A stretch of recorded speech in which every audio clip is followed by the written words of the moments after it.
working together to end gender discrimination in nationality laws.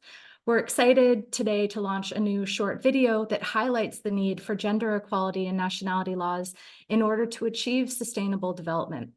Indeed, you'll hear from our esteemed panelists why this is so essential, why gender equality in nationality laws is essential to sustainable development, why they are absolutely fundamental to women's equal citizenship, why gender equality in nationality laws is necessary for children's rights and well-being, and to end statelessness. It is very clear that the Sustainable Development Goals and the development goals established by governments across the Arab region cannot be achieved without removing gender discrimination from nationality laws where they persist. I don't want to take more time now. We have a fantastic panel that's coming, and we want to have plenty of time for questions from the audience as well. You'll use the Q&A function at the bottom of your screen. In this video, the importance of the nationality laws. And now we give the floor to the discussions. The speakers who are going to participate in the discussions. We start first by Ms. Achwaq Mansour. She's a mother affected by such unequal laws, and she's a member in the campaign of It's a Right for Me and to My Family in Lebanon. And she's going to talk about the consequences of such laws. Dear speaker, if you can share with us your experience that has to do with discrimination in the nationality laws in Lebanon and how they have affected you and affected your family and the whole community. You have the floor, Ms. Achwaq.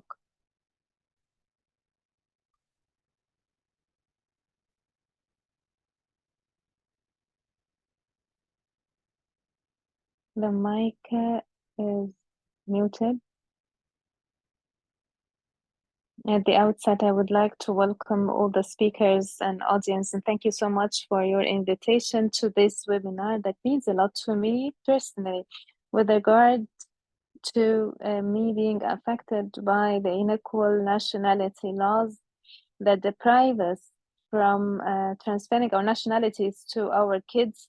We are affected on so many levels with respect to the level of staying in Lebanon. It's true that we stay in Lebanon and we reside in Lebanon, but this happens according to some conditions. We have what's called like a complementary residence. We have this type of residence for our kids so that they can stay with us. And this helped us alleviate, and it has alleviated all the burdens that we were carrying, but we still are facing some obstacles because we do not know when the public servants are going to decide to cancel this type of residences.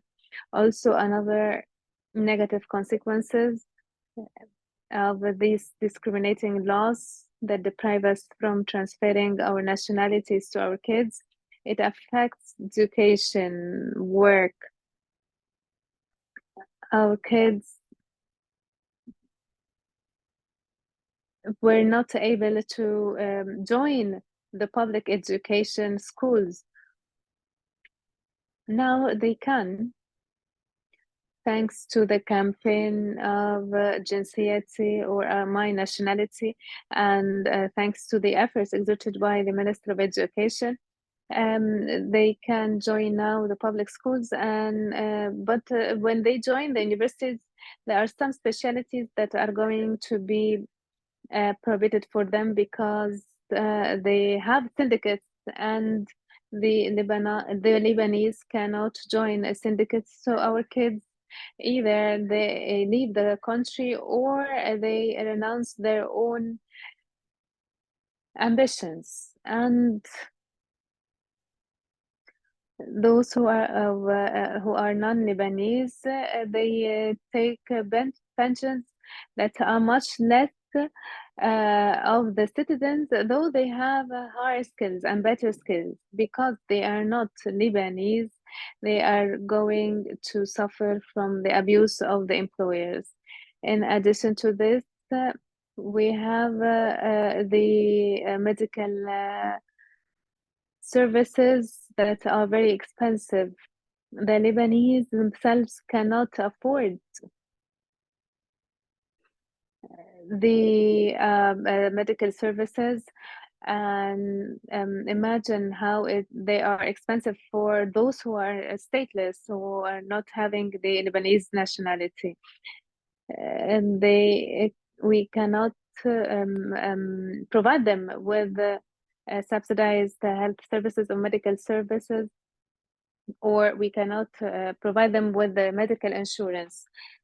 And this affects, of course, or triggers like a stigma.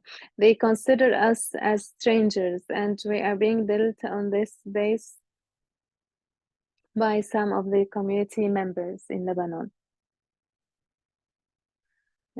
In conclusion, if you want, the suffering that we are enduring has to do with the deprivation of the Lebanese nationality to our kids.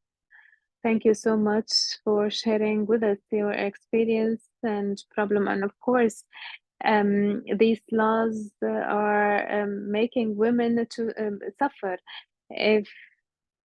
And of course, they deal with the women as if they are not real citizens. Now I give the floor to Ms. Kukler. She's the deputy of the regional director of UN Women. Based on the experience that we have listened to by Ms. Asra, that the discriminating laws affect not only women and girls, but as well the families and thus the whole communities. Based on your experience, what is the message that you want to convey to the decision makers? What would be the measures that they should take to alleviate these sufferings? And you have 5 minutes. Thank you so much, Rania, and I'll try to stick to time, and thank you everyone for this initiative and this event. So to answer the question in the most succinct way, it's of course a very complicated response with many different dimensions. I will highlight 3 key facts, 1 main message, and 3 key areas that are affected by inequality and nationality laws. The 3 facts are, we know that over half of the 24 countries with nationality laws that deny women equal access to confer nationality to their children are in the MENA region. We also know that close to half of countries that deny women equal rights with men to acquire, change, retain their nationality, or to confer it to their spouses are in the MENA region. And there are currently around 401,000 people under UNHCR's statelessness mandate in the region. And this is recognized actually to be higher. And of course, we know the situation and the conflicts that are perpetuated in the region. My main message around this is really that not changing general inequality in nationality laws perpetuates discrimination.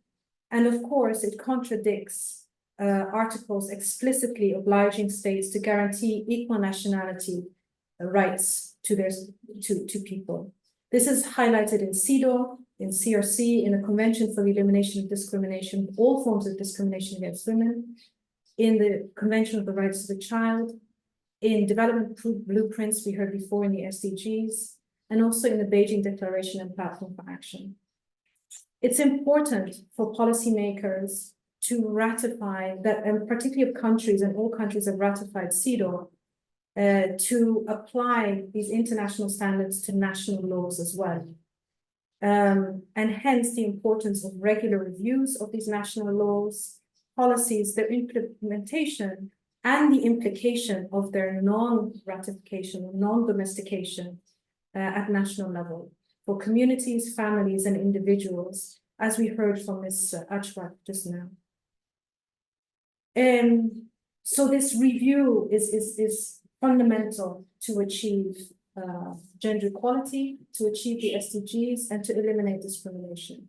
I will link this to three key areas, Rania, in particular: gender-based violence, women's and the world of work, and peaceful societies. And of course, this is intergenerational, as Ms. Achwaq also just highlighted. On GBV, we know that women residing abroad or women residing in countries where their children are unable to access nationality, or they themselves are unable to access a nationality, face more difficulties when they are in abusive relationships, be they emotional or physical abuse. They're unable to escape, seek services, and have their children access psychological support or services they need if the violence is beyond them and also affects their children. There's a higher rate of exploitation, of human trafficking, particularly when there is limitations on access to jobs, informality, and of course exploitation in jobs that are informal in particular. And we see also fears of early and forced child marriage related to this as well, and also a spike in early child forced marriage when we speak about statelessness and nationality issues. Many governments in the regions have plans to eliminate gender-based violence, violence against women, yet they fail to change these basic laws around nationality, and they don't see a connection, frankly, with nationality laws. And hence, violence is the cycle of violence is perpetuated across generations. Women in the world of work, of course, it's very difficult to access employment if you don't have a nationality, but also to access services for childcare for your children that don't have nationality. There is discrimination in recognition of a family unit that is also linked to nationality laws, access to social protection, pension should children become orphans. And of course, again, there's an intergenerational poverty cycle here that needs to be highlighted, which is the inability of accessing birth registration, accessing nationality, implies limited access to education, university, skills training, scholarships, jobs, you name it. It's a cycle that perpetuates towards the children and the children of the children in poverty. Peaceful societies, lastly, Rania, and then I'll stop here. I think when we look at large numbers of communities, refugees in particular, that are more, even more vulnerable to issues around nationality law, and particularly where there's women that might be escaping a conflict or a situation in their home countries, the access to nationality for them and their children, denying that in a community that has numerous refugees, could also disrupt social cohesion and actually propel disgruntlement in communities, and potentially lead to conflicts and crisis in patches of communities where previously there was none. There was no conflict, and people lived side by side in peace. So it's linked to all the SDGs, SDG also on peace, or SDG 8 on jobs, on violence against women. But just going back to my main statement as well, it's a fundamental right. And I think particularly for those nations that have ratified CEDAW, CRC, and have accelerated wish to achieve the SDGs and Agenda 2030, it's actually critically important to address nationality laws and gender inequality therein. Thanks, Rania. Back to you.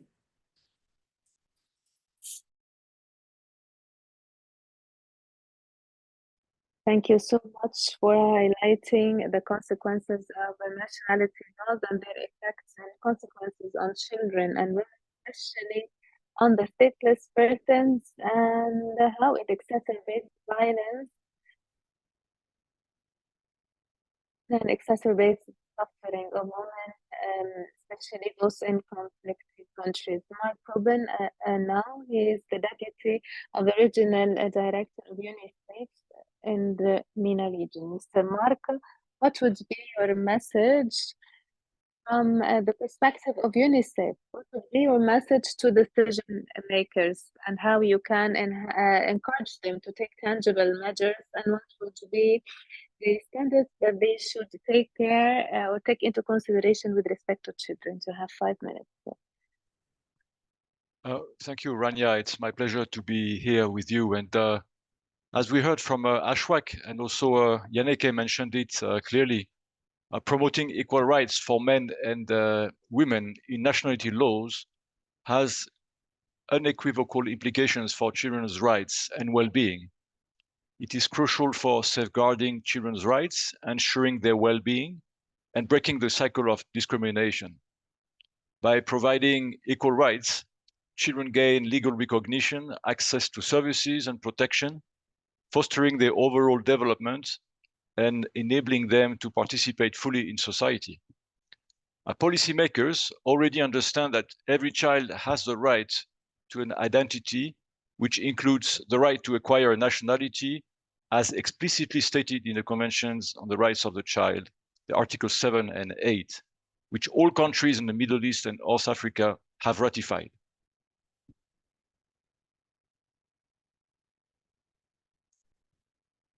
The Conventions emphasizes the equal rights to confer nationality on children without discrimination based on the parent's sex. It applies to every child within a state's jurisdiction without discrimination. So I have 3 points I would like to make, and that all policymakers should consider. The first one is that policymakers should understand that if a husband can transfer his nationality to his wife, then women should have that right secured as well. If there is no backlash to fathers passing on nationality, then there is no logical or ethical reason for restrictions on mothers to do so. The consequence is severe. Children without nationality rights are not protected and may be denied access to education, healthcare, family unity, and the ability to pursue their dreams and aspirations. Additionally, aspects such as housing and social protection may also be tied to nationality, further exacerbating the challenges faced by the children and their families. Then my second point to policymakers, they should also realize that discriminatory laws profoundly impact how girls and boys perceive citizenship and their sense of belonging. So when girls witness their mothers being unable to pass on their nationality to their children equally, it sends a message that girls are considered lesser citizens than boys. This has deep implications for their sense of identity and belonging within their own communities and nations. And my third point, finally, policymakers who believe in achieving sustainable development goals and the commitment to leave no one behind must take active measures to ensure inclusion of all children everywhere. In a region already grappling with discrimination, displacement, conflict, and statelessness, granting nationality and passports to every child, mother and father, can be a life-saving measure. Addressing nationality rights is not only an issue of child well-being, but is also tied to broader regional concerns. Denying educational opportunities and livelihoods of children affect their future and hampers the entire country's social and economic developments. So it's very important to outline that youth have a critical role to play as advocates and change makers for more equal nationality laws and empowering social norms that uphold equal rights for boys and girls. Thank you, and I look forward to collaborating further with you all on this.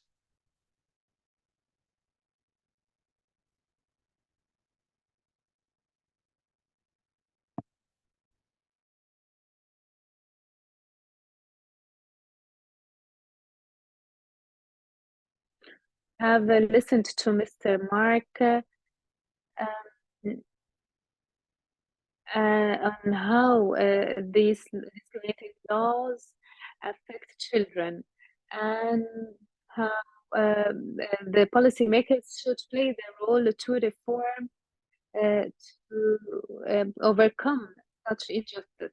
We listened to you and agencies now. Now we give the floor to the representatives of the civil society organization to transfer their experience to us and to share the experience with us with respect to the consequences of unequal nationality laws.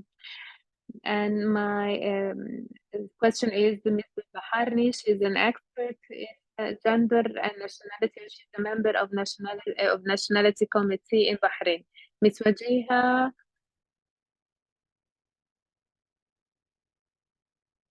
I ask you to highlight the context of Bahrain with respect to nationality laws and their consequence on the community in Bahrain, and what are the political reforms that have been conducted in that respect. You have the floor.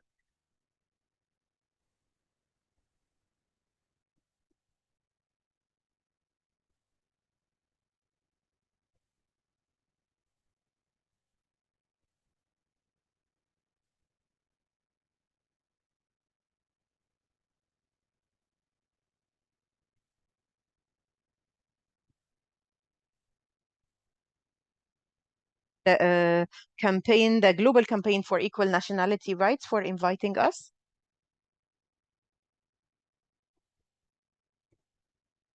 Equality. Apart from that, depriving the married women to give the nationality to the sins is a challenge that conflicts with those goals and hinders the implementation of the goals, which affects women's rights, her dignity, and expose her to a lot of challenges and problems that she faces.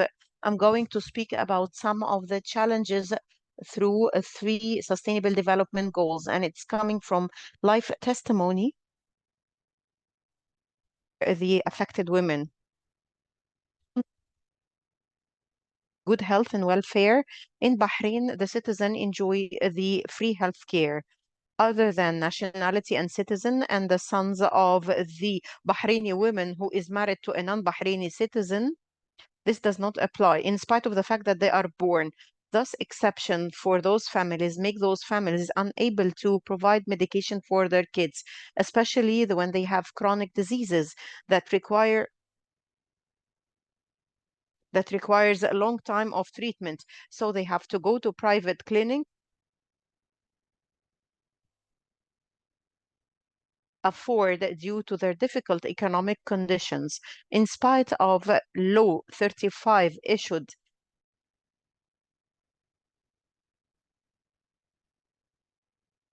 education and health and residence for the sons of the Bahraini women who is married to a non-citizen is dropped, whereas the health centers refuse to treat condition very bad. One of the moms took her son to the health center and he was in a critical condition. They refused.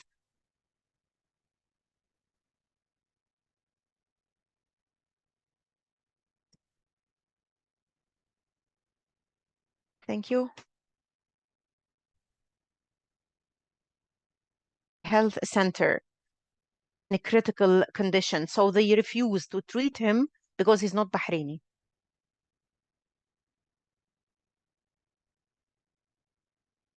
That his mom is having a card that he should receive free treatment. The other one has a brain stroke, so she has to take him to private clinics.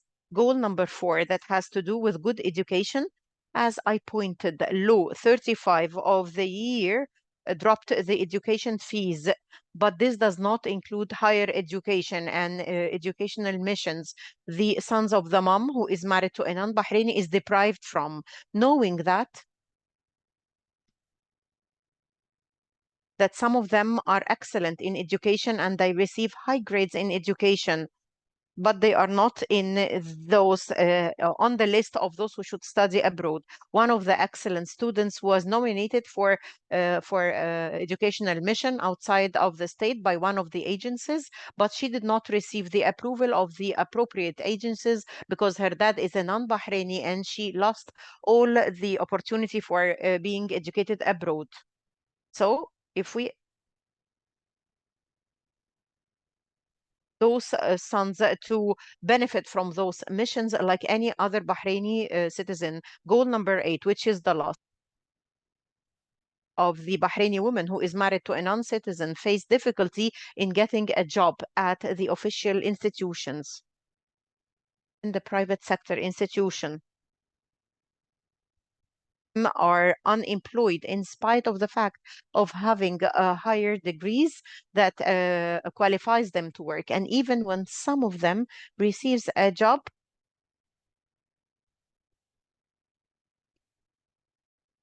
sending them for training courses. Job poses a threat to their families. There are a number of excellent students who ended the university education, but they are unemployed for years and they haven't received a decent job up till now. I have only tackled 3 goals, but there are so many.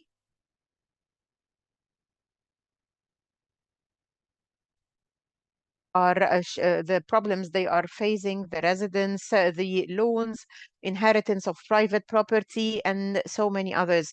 Those families are facing a lot of problems from depriving their kids from the nationality and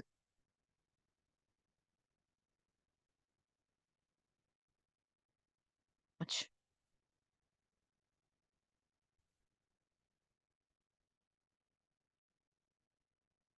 Actually, the things are so many we cannot put, but you summarized everything in 4 or 5 minutes, and you linked the impact directly with the SDGs, and that how those goals cannot be attained without having an equal rights of nationality to women, because the repercussions are great. Thank you so much.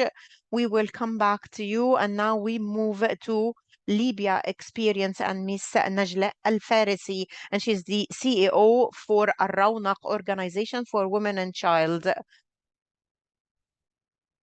Experience, and the context is totally different than Bahrain. But are there any similarity in the Libyan experience in what relates to the impact of this law on women and children and society? Miss Najla, you have the floor.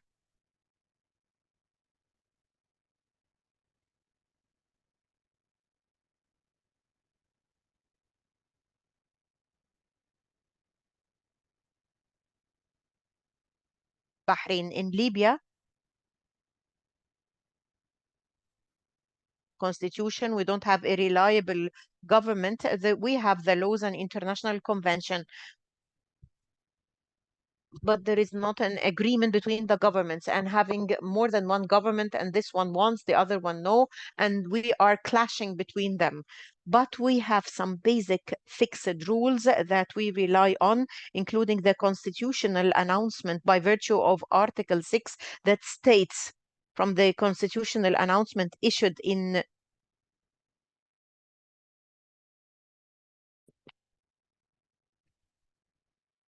the law.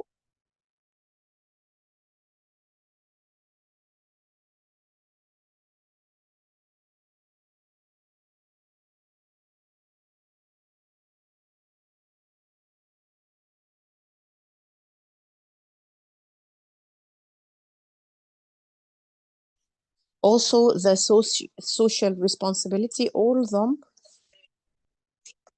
those rights are ensured by virtue of the international conventions that were signed by Libya. And Article 7 from the constitutional announcement mentioned in Chapter 2 that has to do with the general rights and freedoms, that the state would ensure human rights and freedoms and try to accede to international convention and agreement. In Libya, we have international declaration as well as the Universal Declaration for Human Rights issued in 1948 that states on the principle of equality in the preamble in what mentioned in Article 1, 2, 28, and those articles that I mentioned, I'm speaking about women's rights and the right to nationality. Also, we have the forms of discrimination against women, CEDAW, through Article 6 and 7. Also, I have an addition to that. The African Charter and the attached protocol to this charter speaks about human rights in general and women rights specifically through Maputo Protocol issued in 11 June 2003, to which Libya acceded to on the 23rd of May 2004. Those are the international conventions that Libya are signatory to. All of those agreements and convention, and the constitution that was issued after 2011, after establishing the new Libyan state, is supporting the Libyan women and sustainable development for women. But what we are discussing now is different. Now we are not speaking about a fragile state that does not have a constitution, nor legislations, nor governments.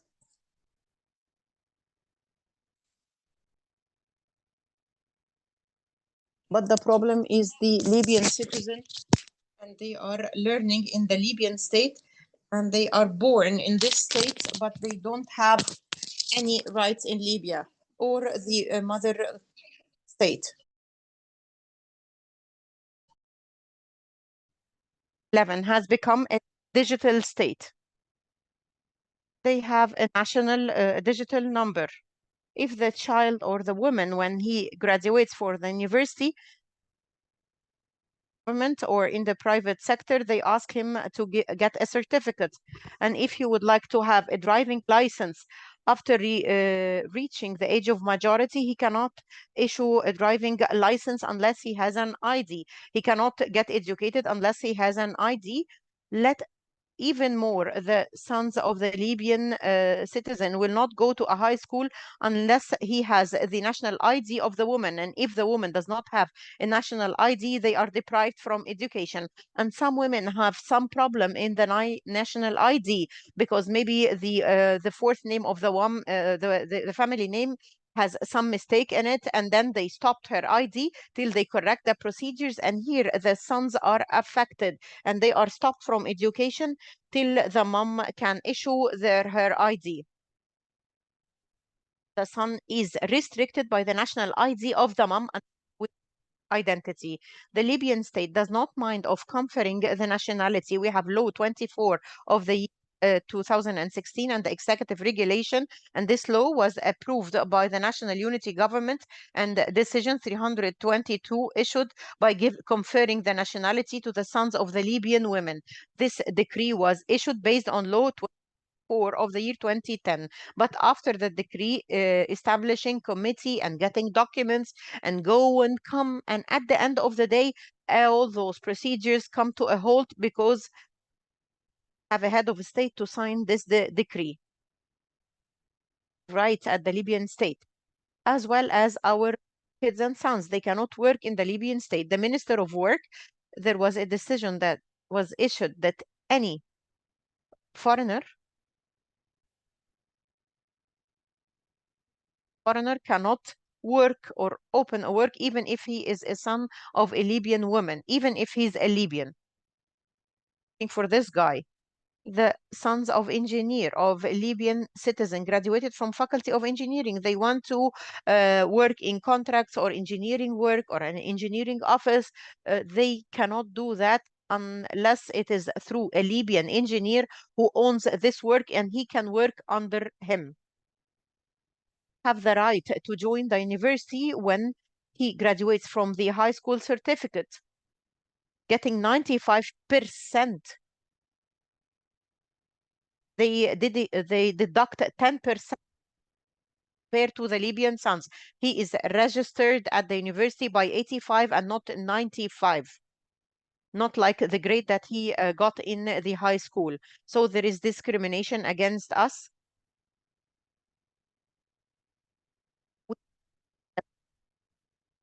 But unfortunately, the state is not giving us our right.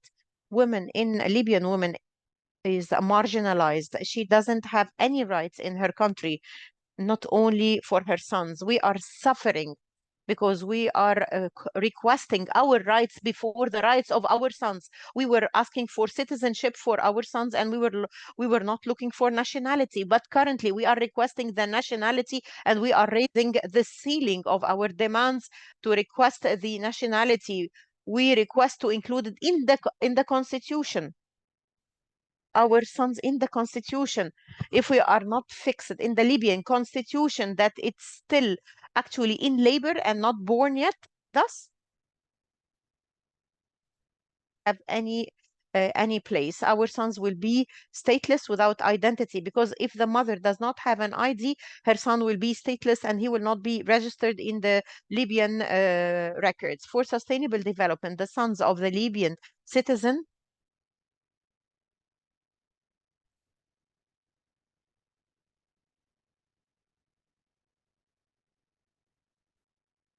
a will to prove themselves.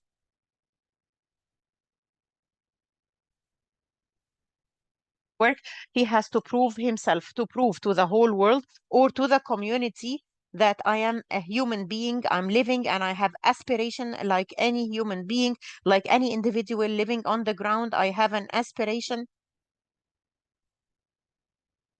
but as I can provide to the country I'm living in, and to improve the standard of living for the state, and to improve the economy of the state. But the politicians, they don't care about this.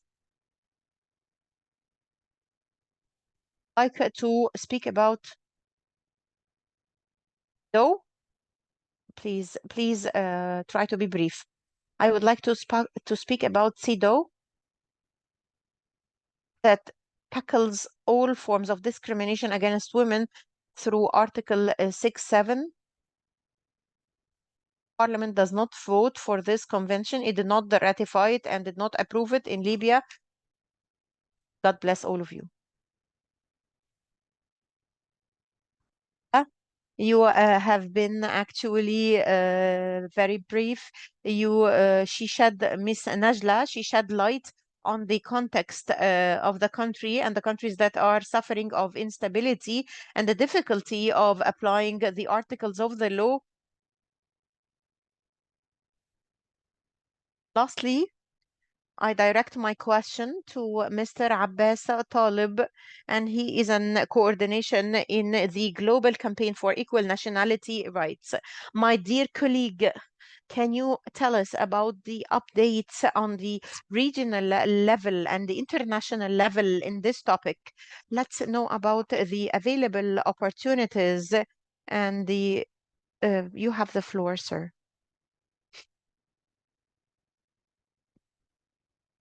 I think he's muted. Abbas, I think you have a technical problem. We will wait for Mr. Abbas.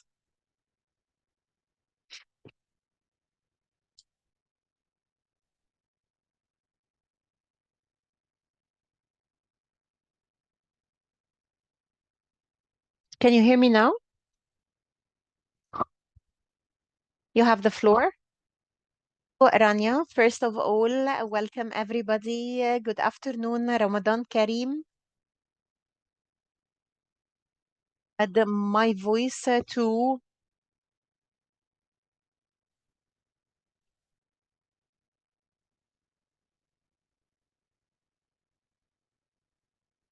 tell. First of all, I would like to a very important, the Arab Declaration for Belonging and Legal Identity, issued from the ministerial meeting for the LAS in Tunisia in February in 2018. It stressed in item 9, this declaration stressed the importance of ending all forms of discrimination against women, and it mentioned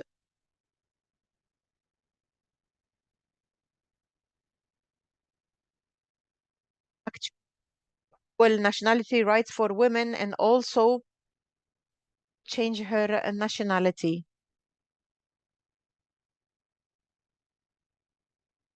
calling that the nationality law in the region or for the members of the LAS will be in accordance with the international standards.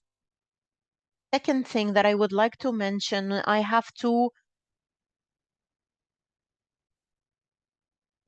campaigns taking place in the region. Discrimination against women. Those campaigns, top we have the civil society and the actually the people who are affected directly with this discrimination for the nationality law.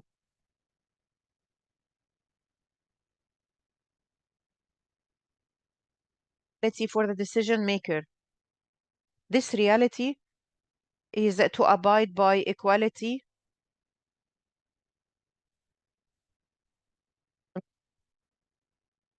gender equality and non-discrimination.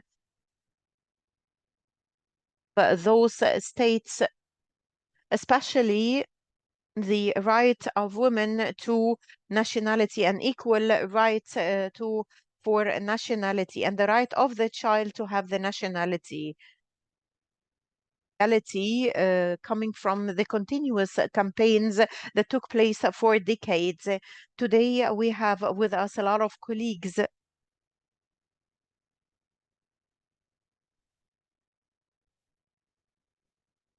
I would like to speak about a project. As a member of the Global Campaign for Equal Nationality Rights, we are proud of is to work with youth, boys and girls on youth projects, creative youth projects that invites the youth in the countries in the region, in the countries that have discrimination, to work with us to end this discrimination. I personally participated in the first project years ago.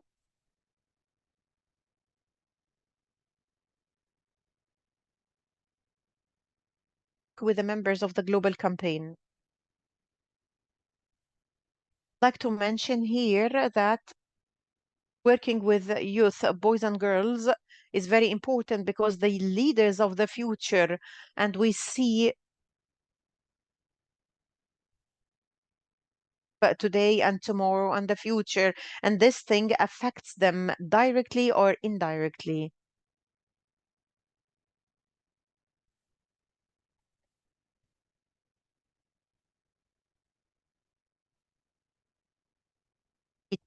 Lastly, Rania, I would like to mention for sustainable development.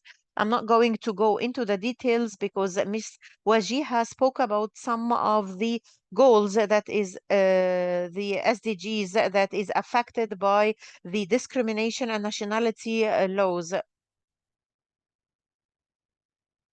are very ambitious goals developed by the states as well as countries from the region.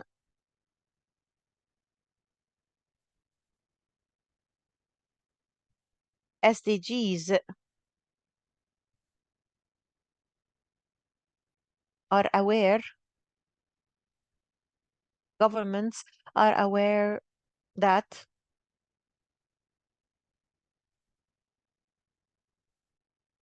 without equal nationality rights for women.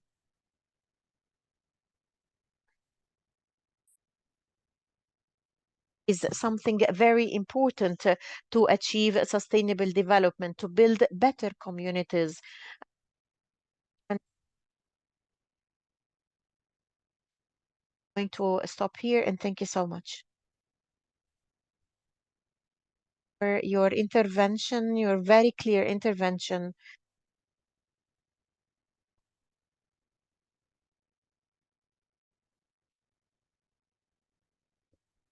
Of course, those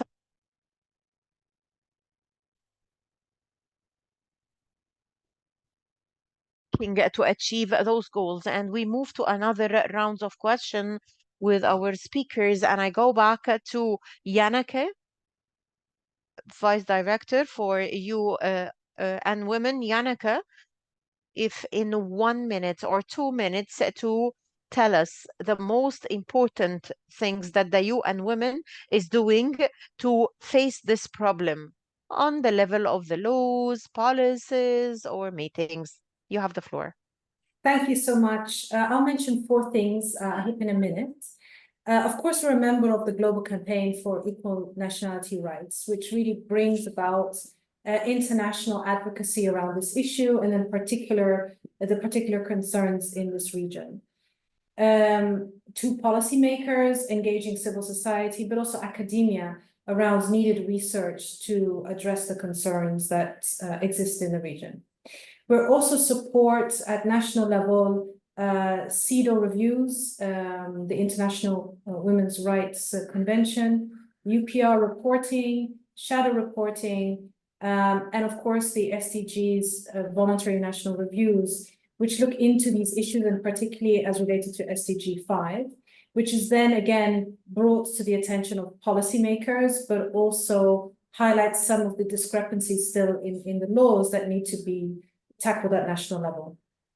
We work at national level on legal reforms that end discrimination against women, and of course, where there's an opportunity, we include nationality rights, both in terms of technical assistance, but also in advocacy with civil society.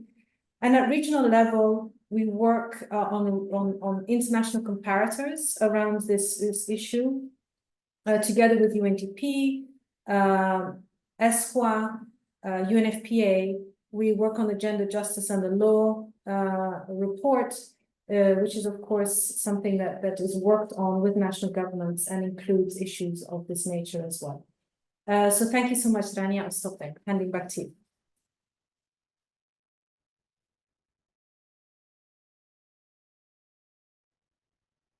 For sharing with us the UN Women work. And now I move to Mr. Marc. In a minute or 2 minutes, if you can share with us a UNICEF experience in working on nationality law, equality in nationality law. And I would like to tell you that Mr. Marc has to leave at 4 sharp. So, Marc, you have the floor. Can you hear me? All right. So, yeah, I mean, first of all, I think we are very, very proud and would like to remain actively engaged with the global campaign for equal nationality rights, which is a very important interagency initiative, and to continue raising awareness on this issue. So, producing together advocacy material and continue to organize roundtables. So that's, would be very important. Then we're also suggesting that, particularly in the Gulf, we go to and plan to organize deeper discussions with women and youth advocates. And I think Abbas mentioned, how young people can really move the needle to advance policy dialogue and advocacy. So that would be very, very important. And so, we remain committed for the long term, because there's still going to be a long run, initiatives, and to prioritize gender equal nationality rights among our, our regional priorities. And I heard, Abbas's initiative on the youth advocates. Would be very interested to partner on that, and would be a great opportunity to move this file forward. So thanks very much for that.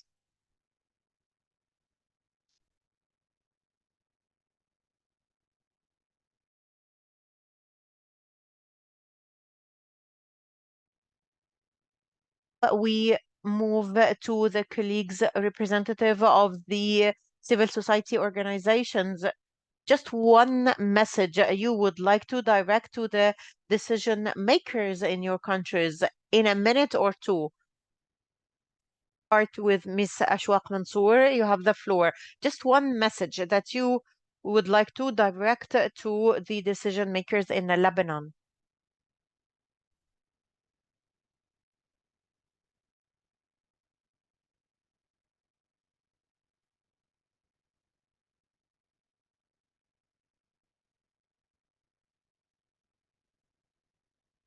danger to the demographic distribution and on the sectarial distribution. So we hope that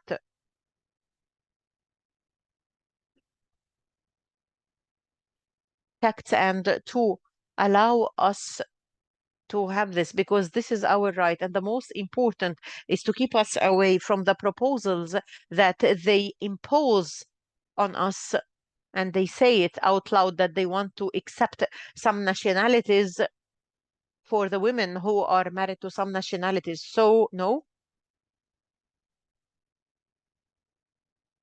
right? It's our right to have this nationality and to amend the Libyan nationality law that allows for every child that was born from a Lebanese father or a Lebanese mother to have the Lebanese nationality. Sustainable development without gender equality. Bless all of you. Achwaq, and now we listen from Ms. Wajiha. If you would like to direct a message to the decision makers in Bahrain, you have the floor.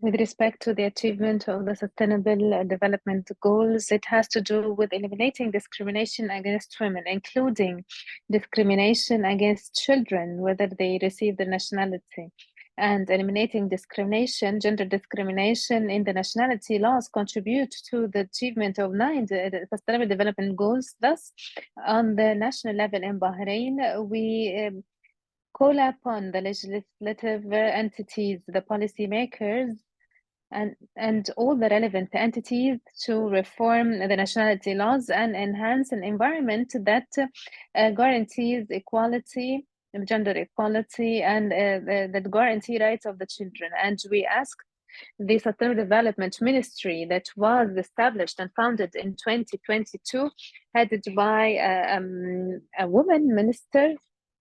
We call upon the ministry to contribute to the reforming of the Bahraini nationality laws, being the entity responsible for the follow-up and the monitoring of the progress with respect to the achievement of Sustainable Development Goals. And we could conduct national dialogue with the Women Council and the Human Rights Council and the Sustainable Development Minister and the representative of Shura and the Parliament and representatives of the civil society organizations. We call upon them to sit together to conduct a dialogue to reform the nationality laws. All of us should listen to each other with the understanding to achieve common ground. And it's worth mentioning that reforming nationality laws is for the interest of the nation, and it's going to benefit Bahrain and all the countries that have not reformed their nationality laws yet. And they are going to achieve stability for our communities and prosperity for the citizens.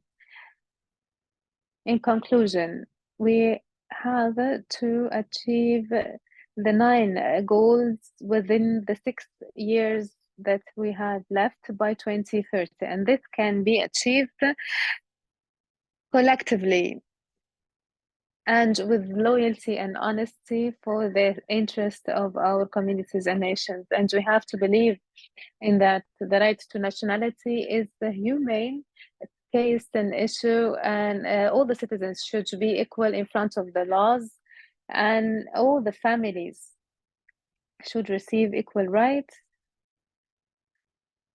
and they should enjoy the citizenship rights, and they should sense and feel the sense of belonging to contribute to the development of their communities. Thank you so much for your attention.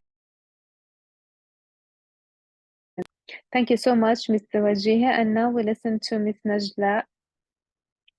What would be your message to be sent to the decision makers in Libya?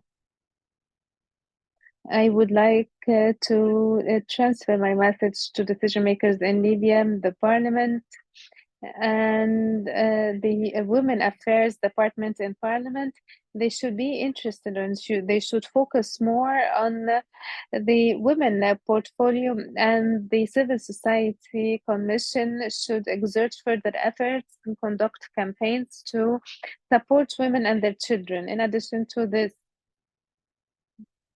I would like to call upon the public prosecutor in Libya and migration authorities to put into force the laws that are in Libya that have to do with nationality, reform them and modify them so that we can support women and provide them with their rights. I wish all these entities together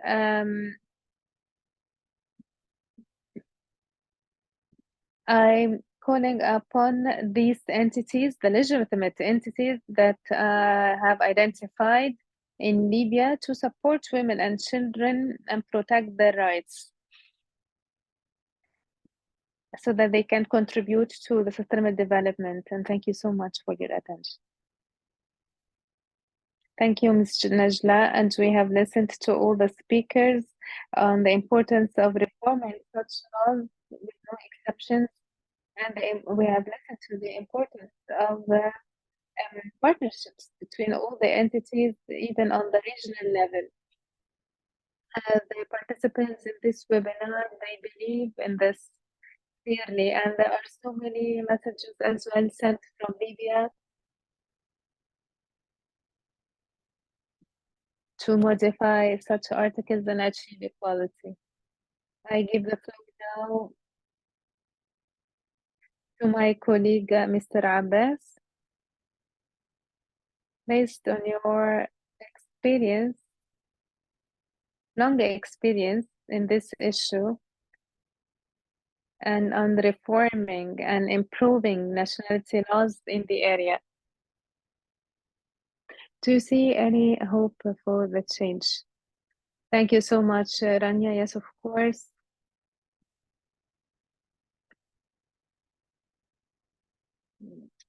We are in the 21st century. 20 years ago, we have faced so many developments with respect to nationality laws, especially with respect to the rights of women and children and gender equality.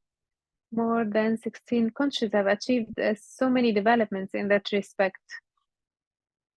This has been achieved throughout the last 20 years. Among such countries, we have the region country,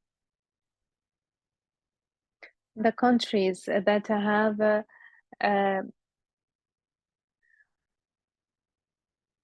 enjoyed these reforms in MENA is Egypt, Morocco, Algeria, Tunisia, Yemen, and Iraq, of course.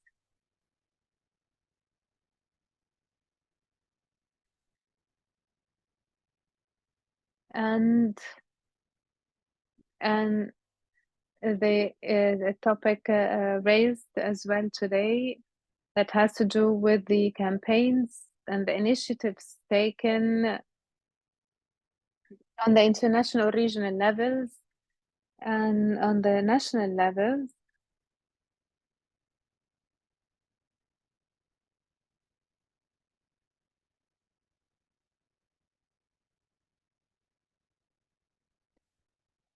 Helps decision makers and governments.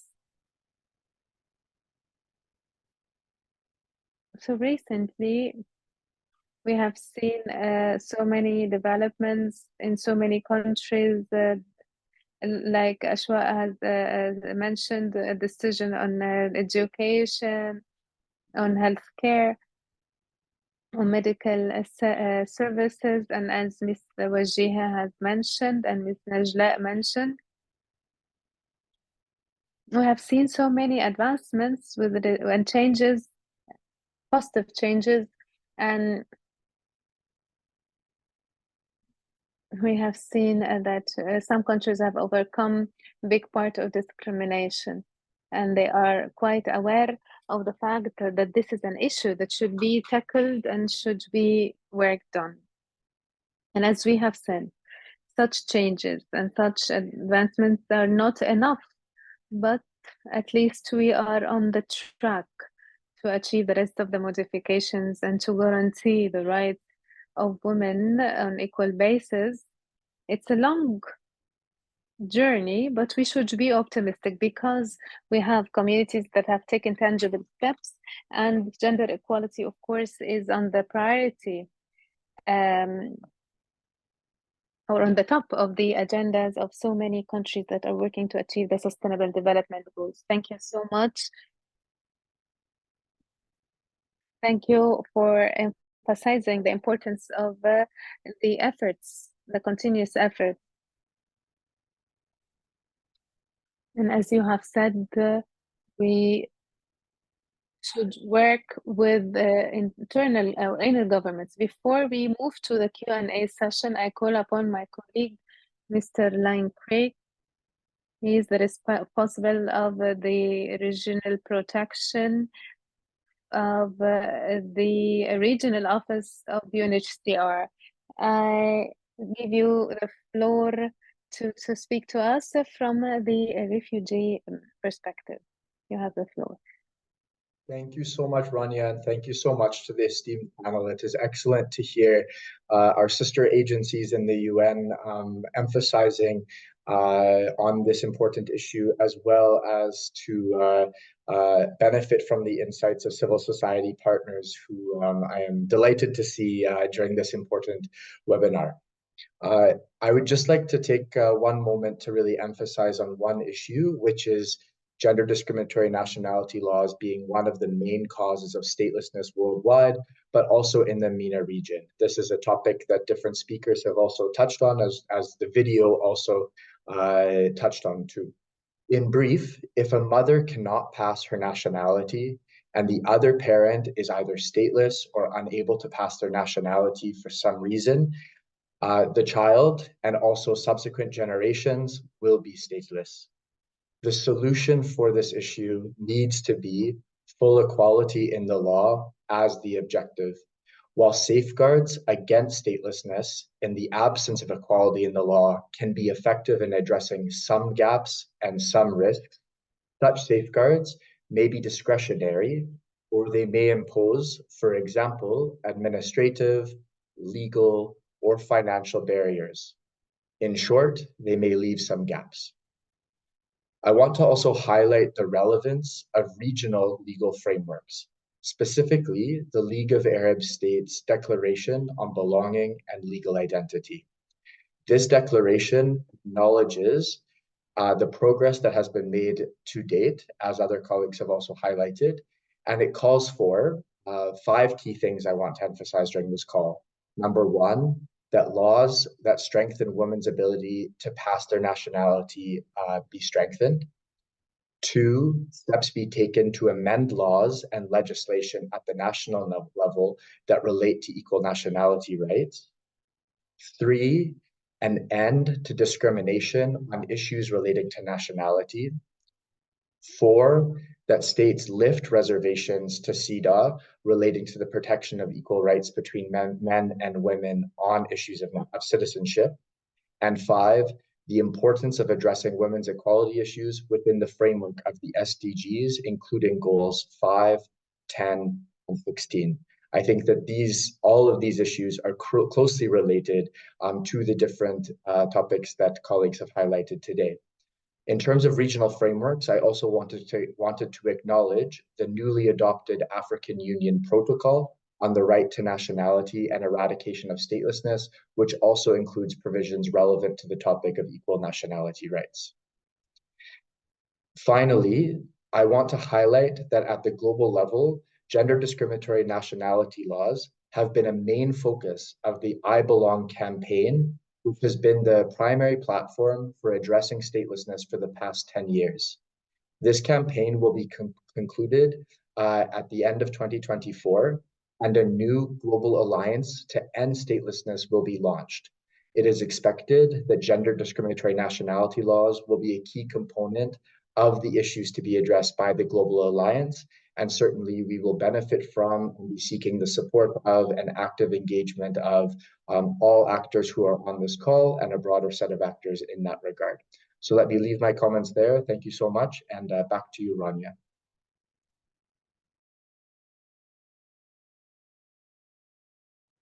Thank you so much for the intervention. Now we move to the Q&A session. Thank you so much for your patience and enduring. We wait to have the questions. There's a question. I'm going to read it. It's from Mr. Kamal Yunus. We are still suffering from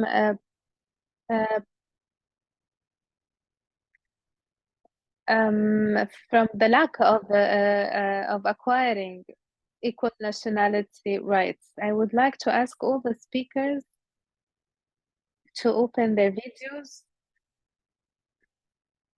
or to open their cameras.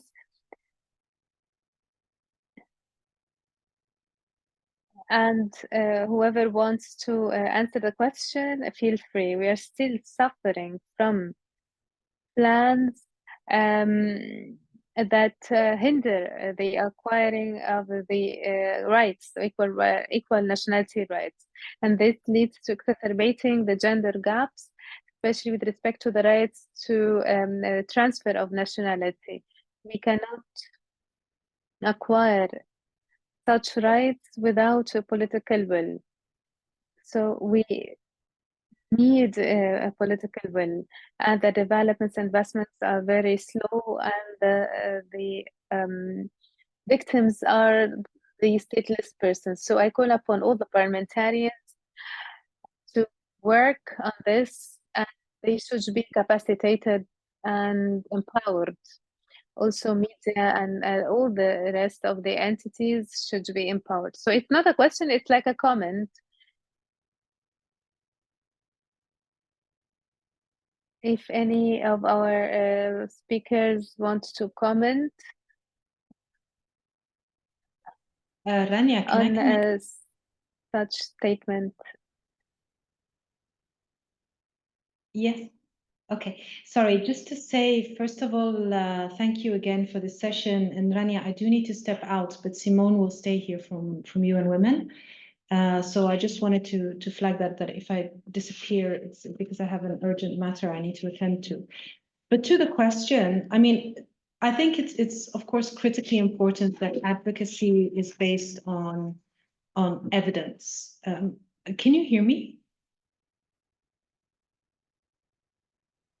Yes. All right, perfect. So advocacy is based on evidence and really succinct reasoning as to why it's so critical to pass and to change these laws. I think some of the evidence that we need to generate is actually exactly the kind of evidence that we heard in this session here today about the plight and the situation of people without a nationality, and the inability of mothers to pass on a nationality to children.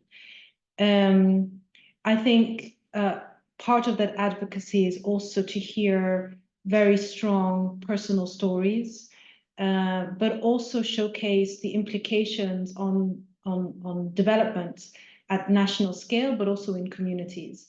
As I mentioned before, I mean, the implications of nationality laws on violence against women targets, on women's employment and economic empowerment targets and national priorities, on peace and security within national context and in the region are critical elements that also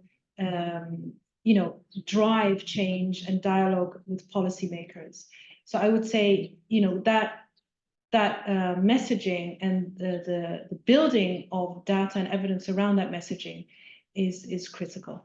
I will stop there, handing back to you, Rania. And as I said, Simone will stay on behalf of UN Women, and thank you again. Thank you so much for your participation with us, and thank you for highlighting the importance of advocacy to achieve such modifications and reforms. And I don't know if there are any other speaker who would like to comment. Ms. Wajiha, you have the floor. Thank you so much, Rania. Thank you, Mr. Kamal, for the comment. I agree with him, of course, with respect to capacitating the parliamentarians. When we speak about Bahrain, we have a group of parliamentarians that empathize with the reforming nationality laws. And we have met several times to discuss such case. But unfortunately,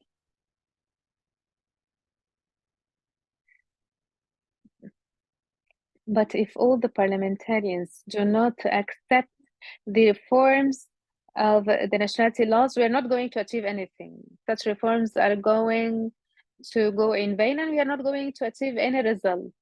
But I would like to say that this does not mean that we are going to stop our efforts, since we have joined such campaigns since 2005. We have been communicating with parliamentarians, with the different representatives, to discuss with them the different possibilities and the different solutions and how we can support and empower women and children. So we are going to continue our efforts.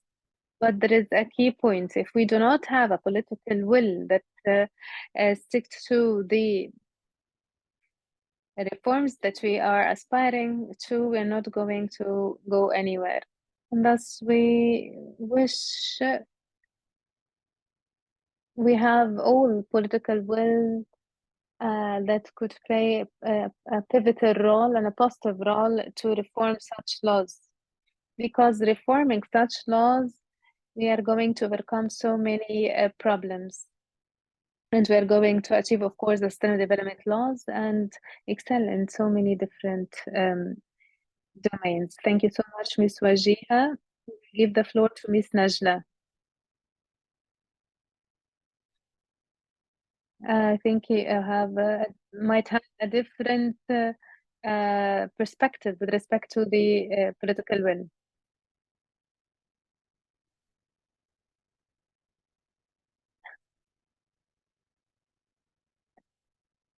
Of course, we have to talk about the media role. We have to highlight the importance of the media role and how they can highlight the victims and how can we reach out to the policymakers and through media and highlight the ineffectiveness of the nationality laws and highlight the importance of their reforms.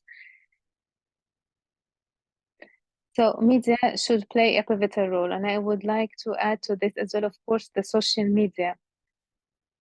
It's important to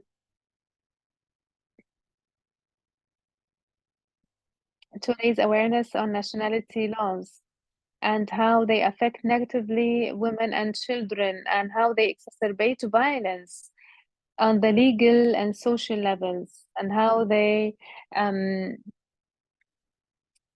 make children further vulnerable. And thank you so much for your attention. Thank you, Ms. Najla. Thank you so much for raising awareness on the importance of awareness raising campaigns. We should, of course, be aware of the suffering of women and children due to such laws. And with respect to parliamentarians, what would be their roles, especially women? If we have women parliamentarians, what would be the roles that they can play to push forward the nationality laws reforms? Can they press, for example, such changes and introduce them? Yes, of course. With respect to Libya, We have women parliamentarians, and we have reached out to them, and they are playing important roles with respect to enhancing women's rights. And we have a message sent to the Women Affairs Department in the Parliament. The head of such a department is a woman, and she's a parliamentarian. She cares for women, and I always communicated with her to reform such laws and legislations. Thank you so much for your attention. Woman in the decision maker, in the women rights and the rights of all women, because Miss Achwaq,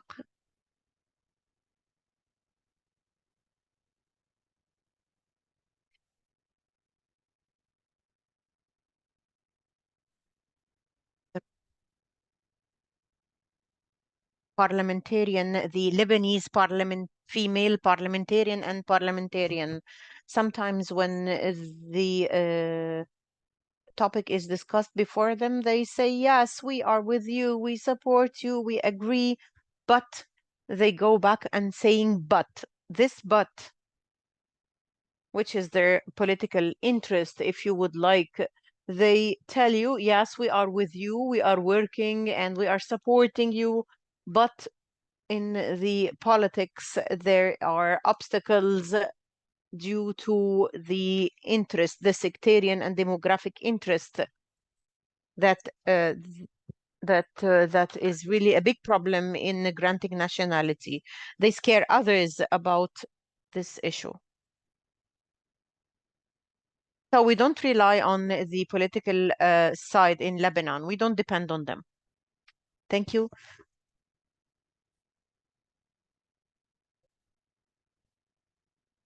Yes. All the rights that we achieved is due to the pressure from the civil society and not because of the politician. We can get them by force if you want. And hopefully we'll get more rights in Lebanon and in all countries. Simone? Thank you, Ms. Achwaq. Thank you so much, Rania. I'm trying to put on the video, but I'll just keep talking until it activates. With regards to parliamentarians, I just wanted to highlight one point, which is that cross-party coalition and alliance amongst women parliamentarians from different parties where they exist tend to have the most impact on issues such as the nationality law, particularly on issues that really impacts on women and girls. So where there is opportunity for women parliamentarians to have this cross-party allyship, maybe through a women's caucus or alternatives, that is a good route in order to advance this issue. And lastly, on the same point, oftentimes we find that such coalitions require information and capacity building around the issue. You know, what exactly is the impact? If this law is passed in your country, what are the negative aspects to it? What are the positive? What is the data that is available, etc.? So those are two avenues that could be further explored. Thank you, Rania.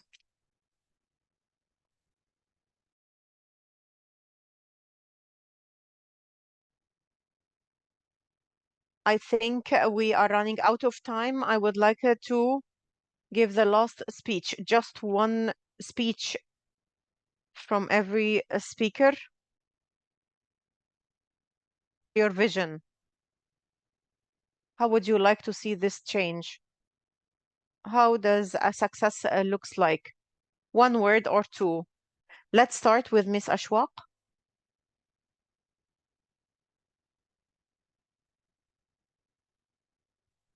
Lebanese nationality law is amended and every Lebanese woman can pass her nationality to her kids or children without any restriction, without any exception. This is success. Thank you. Miss Najla.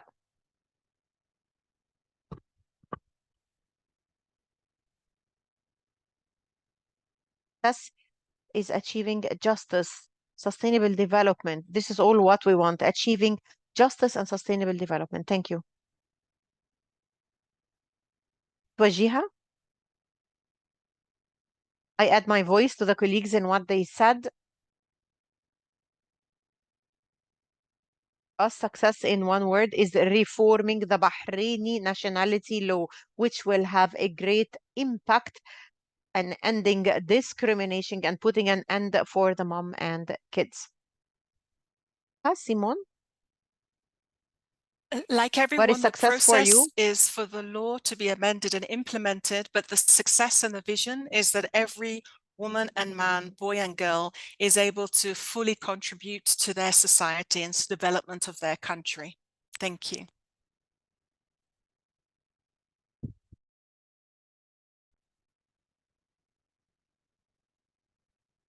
Share with us your vision for success.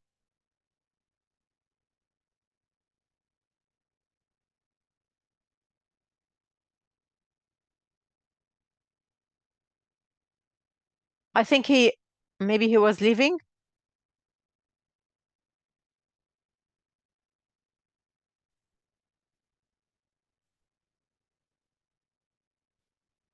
As an alliance, we are working with the alliance, and we hope that UNDP will have more work with them. We thank them. We thank all those who made this workshop, this webinar, to listen to your point of view, to listen to the different speakers that you shared with us your experience. Hopefully, the other events will be with the decision makers to send them direct message so that those laws in our countries would change. I would give one last word to my colleague Rania. One thing, please. I think success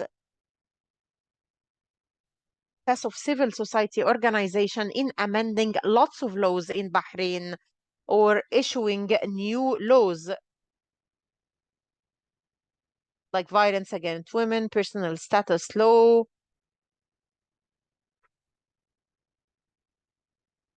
actually dropping the penalty from the raper. We tasted success, but after long years, and this is very optimistic that the